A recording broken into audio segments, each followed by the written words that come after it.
O importante é que nós sabemos que somos a última geração, até por conta da nação de Israel, que Jesus disse, né? Não passará essa geração que iria florescer sem que tudo isso acontecesse, né? Todas as coisas do desfecho do tempo do fim.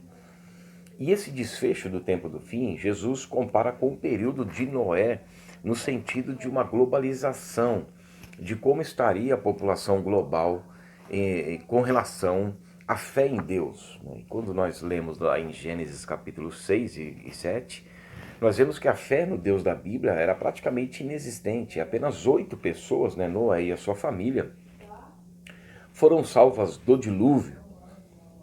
E Jesus comparou com os nossos dias. E nós vemos nos dias atuais uma igreja dentro do dispensacionalismo sendo comparada com a igreja de Laodiceia, né? Uma igreja rica, uma igreja que seria composta por pessoas orgulhosas, pessoas arrogantes. Seria uma hipocrisia, uma superficialidade, né? Como diz lá em Jeremias, curam superficialmente a ferida do meu povo. E por que se curam superficialmente? Porque eles não vão no âmago do problema humano, que o âmago do problema humano era o pecado, é o pecado. O salário do pecado é a morte. O pecado foi internalizado no ser humano por conta da ofensa de Adão. E juízo de condenação veio sobre toda a raça humana. E o homem estava fadado à condenação eterna e à ira de Deus por conta da sua depravação, porque o Senhor não habita com o pecado. E o pecado está dentro do ser humano.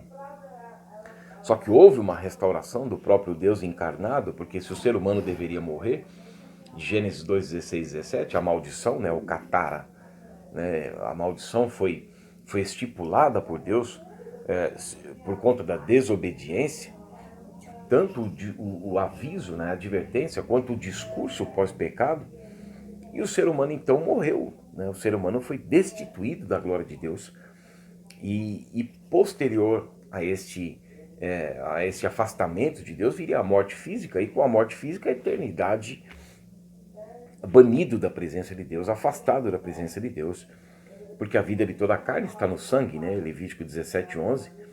Só que sem derramamento de sangue não haveria remissão de pecados. Por isso o próprio Deus, né? João fala ali em João capítulo 1, verso 1, no princípio era o verbo estava com Deus e o verbo era Deus. E no versículo 14 de João 1, João avista, né? E o verbo se fez carne e habitou entre nós. E o outro João Batista, ele vê no João 1, 29, eis o Cordeiro de Deus que tira o pecado do mundo, no tocante ao Senhor na cruz, condenar o próprio pecado, a própria ofensa no corpo físico de Cristo, como cordeiro, né, de Isaías 53, 10, como oferta e resgate pelo pecado, Romanos 8, 3, Isaías 53, 10, porque Deus neste momento ele se reconcilia consigo mesmo, né, porque essa condenação foi do próprio Deus. Ele mesmo providenciou o Corban, que é o sacrifício, e o Karov, que é o chamado e a aproximação, para que aqueles que se achegassem recebessem então o catará agora, não a maldição, o catará, mas o catará, a remissão dos pecados, para aqueles que recebessem pela fé o dom gratuito de Deus, a graça, o cáris, né, o favor imerecido. Então houve este sacrifício, houve o Karov, que é o chamado, né? A Bíblia fala em Atos 17, 30 e 31, que Deus não levou em consideração os pecados anteriormente cometidos, mas agora chama a todos, em todo lugar, que se arrependam, para que então possam se achegar pela fé e receber então o dom, e aí sim haver a remissão dos pecados. Pedro disse que este é o objetivo, né? Atos 3,19, convertei-vos para que sejam cancelados os vossos pecados. O problema do ser humano é o pecado, é o afastamento. Só que se ele não se volta para Cristo, porque Paulo fala em Gálatas 4,4, que a plenitude dos tempos, o tempo cheio, está em Cristo. E também em Efésios 1,10, a convergência de todas as coisas, nos céus, na terra e debaixo da terra, de todas as eras, em todos os tempos, de tudo que existe, o ponto de convergência é Cristo. Por isso que Hebreus 12, 1 a 3 fala para olharmos firmemente para Jesus, o autor e o consumador da fé. Por que haveria pouca conversão? Porque o chamado para a igreja hoje não é o que Jesus começou a anunciar em Mateus 4,17. Arrependei-vos porque está próximo o reino dos céus. Precisa ter uma pregação bíblica para que a pessoa possa entender o seu estado de pecaminosidade, para que ela possa entender o que aconteceu no Éden e o afastamento de Deus e a obra de expiação na cruz do Calvário, que possibilita essa aproximação para haver a remissão e o perdão dos pecados, para que a pessoa saia do estado de condenação e entre na aliança. É isso que Jesus disse, né? A pregação bíblica, ela fala disto. Passou da morte para a vida, tem a vida eterna e não entra em juízo. Ele nos transporta do império das trevas, da condenação, para o reino do Filho do seu amor, Colossenses 1,13, das trevas para a sua maravilhosa luz, 1 Pedro 2,9, e nos coloca então em uma vida em santificação por meio do sacrifício de Cristo, e essa vida de santificação é viver em conformidade com a palavra de Deus. O chamado de Cristo ali em Mateus 4,17, como eu mencionei, arrependei-vos porque está próximo o reino dos céus, as primeiras palavras ministeriais de Cristo e as últimas palavras ministeriais de Cristo na terra, porque ele vai voltar no mesmo lugar onde ele ascendeu aos céus, foi sobre o reino de Deus. As últimas palavras de Paulo ali, quando Lucas relata, né? Lucas era um dos amanuenses de Paulo, né? Aquele que Paulo ditava e ele ia escrevendo.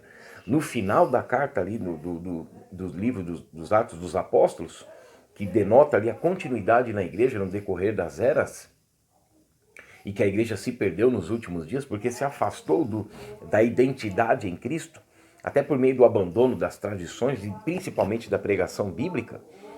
Era sobre o reino de Deus e as coisas concernentes ao nome de Jesus. O anúncio dos apóstolos era sobre o reino de Deus e o nome de Jesus.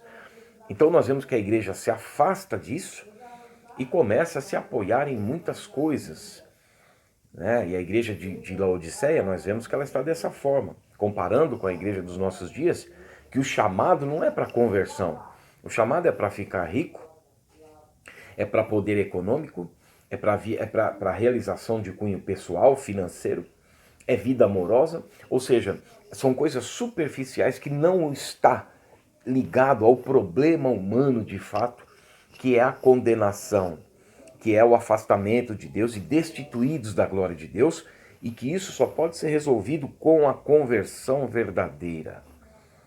Então o que gera de fato uma pregação bíblica é a aproximação para que possam receber a remissão dos pecados por meio de uma verdadeira conversão. Se a pregação de hoje não diz respeito à conversão, então é impossível que essa pessoa possa ser perdoada dos seus pecados, ainda que ela possa ter as coisas aqui financeiramente, materialmente, e foi o que Jesus disse: o que adianta ao homem, o que adianta ao ser humano conquistar tudo, se ele não resolver o problema que está ligado, que está intrínseco ao âmago humano, que é a condenação e o afastamento de Deus.